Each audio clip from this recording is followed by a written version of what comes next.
Hello YouTube, this is a video on how to change your oil in a Honda CR-V. This is my 2014 Honda CR-V, and the first step that you want to do is you want to come over to your driver's side and just put the emergency brake on. Next step is to chock your tires so that way the car doesn't roll back or move anywhere while you're doing the oil change. So that's one. Here's the second one. Kick it right into that tire to make sure that the tire does not move. When you go to jack the car up, you have to find out where you have to put the jack stands. It's right there. Honda makes it really easy because they leave this little lip right here. Right here is the jack point. You're going to put the jack stand, this part right here. You're going to put that metal piece in the middle of it, and that's how the car stays up after you jack up the car. So now that I have the car jacked up just enough to get the jack stand underneath, I'm going to lower this.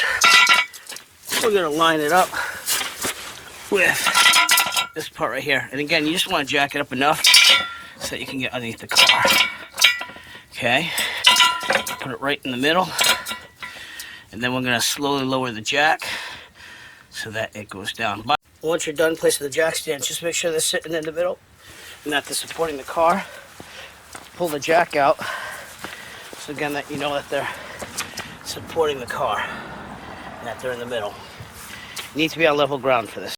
Personally, after I jack up a car, I like to put the floor jack just supporting it just a little bit. I'm not letting it lift up the car at all. I'm just putting it right against the metal contact point there. It's just a little extra safety. It might work, it might not, depends on your hydraulics, how strong they are, but I put it there just for safety. So this is the front of your Honda CR-V. Okay, and you just gotta come underneath here. And if you see this gray access panel right here, we have to unscrew this with a screwdriver here, there, and this actually, oh, this one here. You just have to unscrew those, and the metal plate's going to come off, and you got to take this off in your engine. Oil plug is here, and your oil filter is here too as well. So we're going to unscrew that and take it off. So again, you're just unscrewing these four. They're Phillips head screws. Just to show you, take them off, and then you can take the metal protective plate off. And there's two more. There's one over here, and there's one in the back. Don't lose the screws, keep them somewhere safe. And then this metal plate, it has these little indentations in the back. You're just gonna pull it forward, pull it backwards, pull it backwards and out. And then you'll see your oil filter, which you have to change. And you'll also see your oil drain plug, which should be right here. So oil drain plug, oil drain plug, oil filter. Okay, you want to go get your catch can, and we're gonna undo these to get the oil out of your engine. So you're gonna need an oil filter wrench probably to get in there. This is my liquid catching container for oil, and then I have a socket wrench with a 17mm bolt. So the oil's going to drain out to the drain pan, just so that you don't rush things and forget something. Take the cap off where the oil's going to seep into the container, so that way you're all set. Has a place for your filter, your oil filter that you're going to take off eventually, and it also has an oil drain plug. I got to be honest with you, I think Honda has a pretty good setup here for changing oil on your own here. But we're going to loosen up that bolt. Let's go to your engine. It's right here, right opposite the oil filter, and this is where the oil will come up. Make sure you have a catch can underneath to catch the oil. So again, opposite the oil filter right here, this is your oil drain plug. You're going to put the socket on there. There you go. Make sure it's going to go left. To loosen it up, I have your catch can right here to get the oil out. So I took the socket wrench, and this was kind of hard to do because they put it on really tight. But notice that you just loosen it up. Now I'm going to do the rest by hand. To get my catch can ready. if I do it by hand, I don't risk the stripping the threads on the screw here. Okay, so we're getting close. Put that right there so you don't miss it. And just as you get to the end, you gotta do one swift movement with your hand. Notice that I'm wearing disposable gloves. But one swift movement to get the oil out. You ready? Just about there and go. And that's the oil coming out right into your catch fan. Keep the drain bolt because you need that. And also check the washer, this little washer right here. A lot of people like to change it every oil change. I just check mine and make sure that there's no cracks, stress, fractures, anything like that.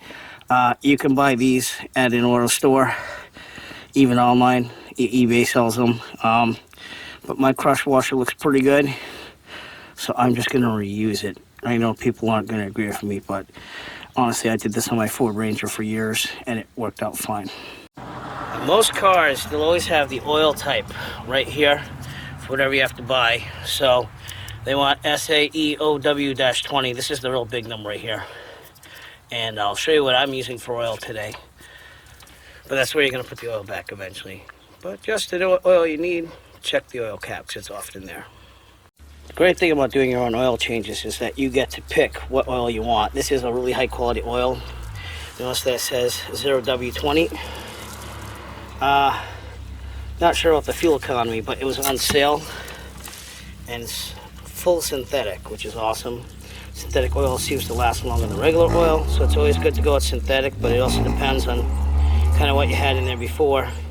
Some people don't like to mix them in the last oil change before you go to synthetic, but the CRV has always been synthetic from the beginning. So, and yeah, it says improve fuel economy. We'll see if that happens. Not that the oil's almost slowing down there. I'm getting on the engine. The next thing you're gonna want to do is, see this blue thing right here? You're gonna want to take the oil filter out. What you might need, depending on how tight it is, and it's probably pretty tight because the last people to touch this with the dealership. You know, so I got oil on my hand already, so make sure you wear gloves. But we're going to take the oil wrench and we're going to make that so that we move it out.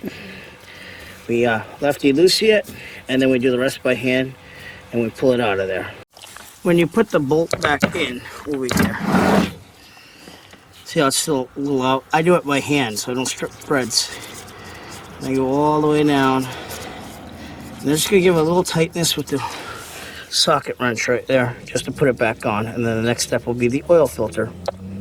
Now that we got the oil pan drained, we're going to go for the oil filter, which is right here. I always like to try it with my hand, but usually you can't get these off because they tighten them up and they, you know, they just seal over time. So we're going to have to use a filter wrench, and I'll be right back to show you how to put that on.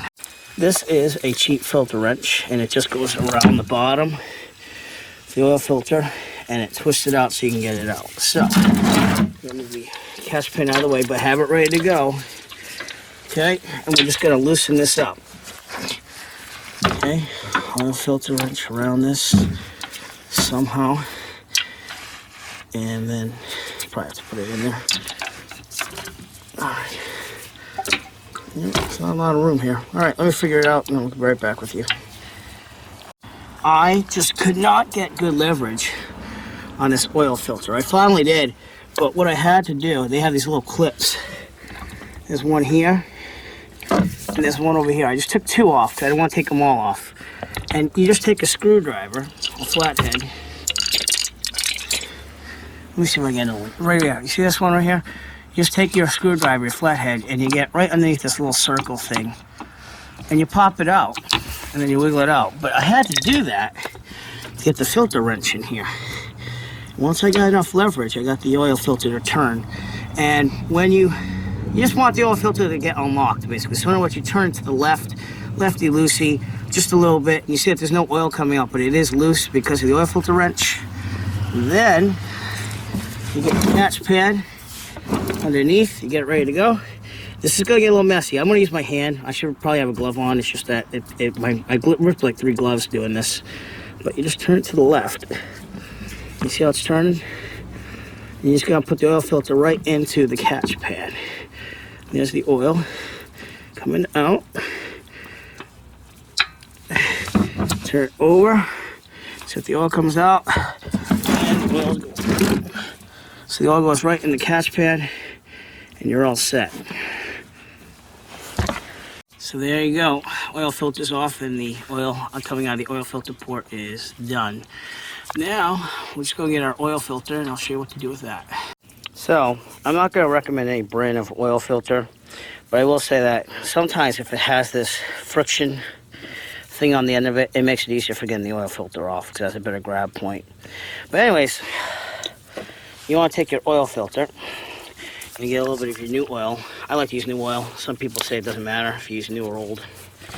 But you just open it up and poke through. I'll get my screwdriver.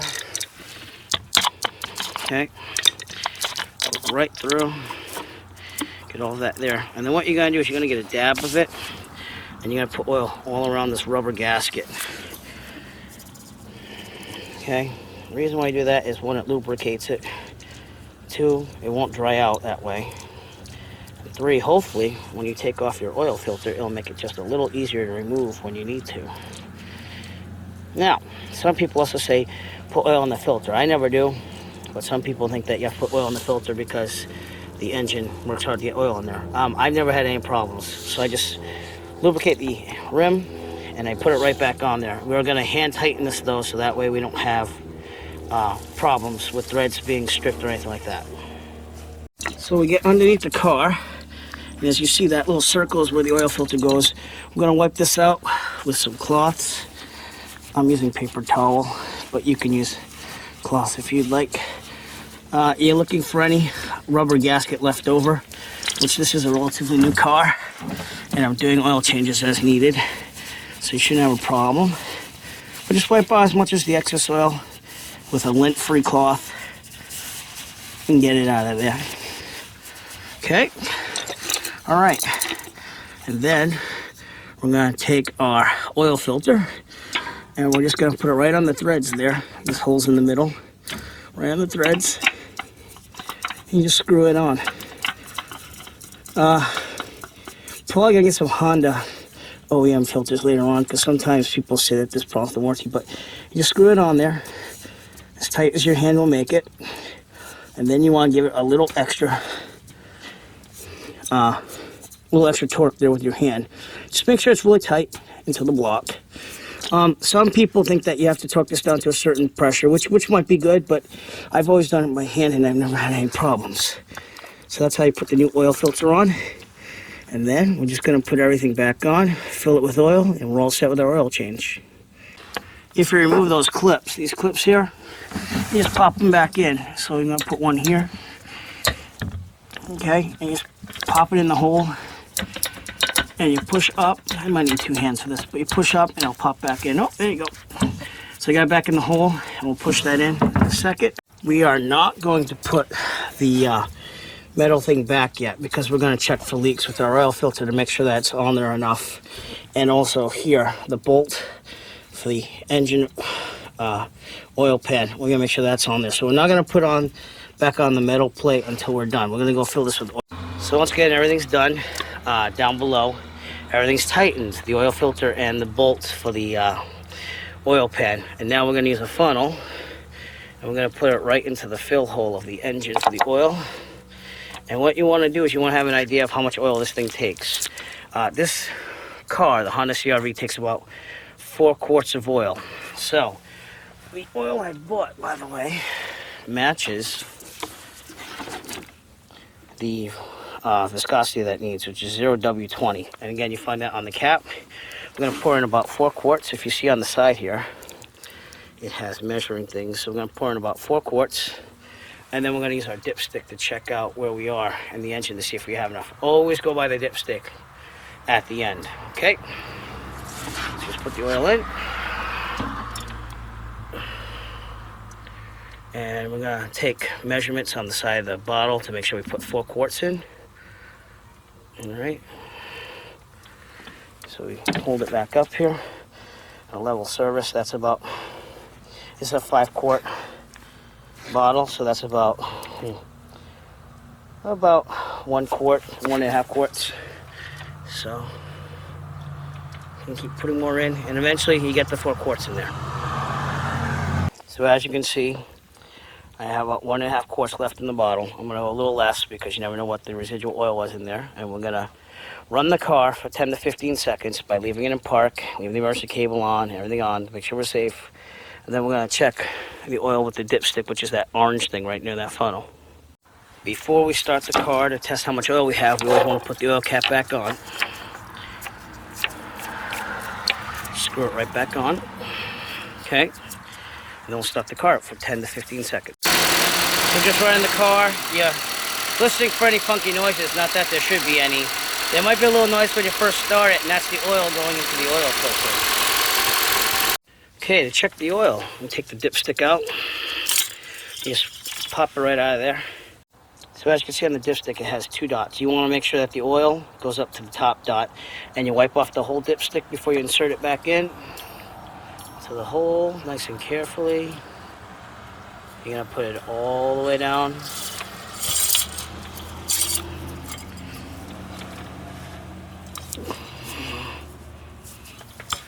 Okay, all the way down, and pull it up. And you're going to see if the oil hits the second dot. As soon as it hits the second dot, you're all set, and your oil change is complete. You just have to take the car off the jack stands, which we will do next. But I'm going to put the oil dipstick back. Just pop it right back in. Make sure that the oil thing is facing you just like you had it. You're going to push down so it has 2 rubber gaskets to hold it in place. So again, you want to come down here and check your oil filter for any leaks. You want to check your engine drain plug for any leaks. That's just residual oil from the original one. So we're looking good. And now we can put the metal sheet back on here. Okay, to put the metal sheet back on, you see these little squares? They go on these little things on the end there. Okay, so you just get those 4 screws in there. The metal plates back on. Remember that goes underneath these lips, and the elongated piece goes in here too. But that's how it fits on, and you're all set with your oil change. We're just gonna get the car off the jacks. Basically just jack it back up enough to take the jack stands out on both sides. And then you're all set. So don't forget to remove the rear wheel chocks here either. Pull those out after you jack the car down, take the jack stands out.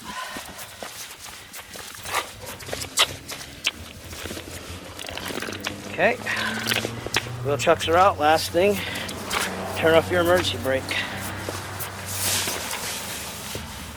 Just kick it in, back out. You're all set. Your oil change is complete. Now the last thing that they don't show you on most videos, if you look here, you just push your little knob here in, and eventually you get this oil life. It still says 30%, even though you just changed the oil. What you have to do is you have to tell the computer and the car, you have to tell it that you just changed the oil. So you're gonna go to your steering wheel, and you're gonna go to menu, and that's gonna have all this stuff pop up. I'm sorry about the sun. Oh, there you go. See how it says vehicle information? We're gonna push the up arrow, and then we're gonna push OK, and then it says maintenance info. And we're gonna push the source button again, and it says this is what you should do. It says oil life at 30. We're gonna push the minus button. We're gonna go on engine oil, and we're gonna see how it says play. By pushing right on this, it's gonna go there, and it's gonna ask you, would you like to reset maintenance information? And you're gonna push down, highlighting yes, and then you're gonna push source, and that should reset your maintenance information. So in other words, the oil left goes back to 100, and that way you will be all set from when you need to do the next oil change if you go by that. It's not that bad. I changed around 30 because my mileage was there, but you want to make sure you go back here. It could be like a nice little warning for people that might not change their own oil. So, and that's it. That is the last step to changing the oil in your Honda CR-V.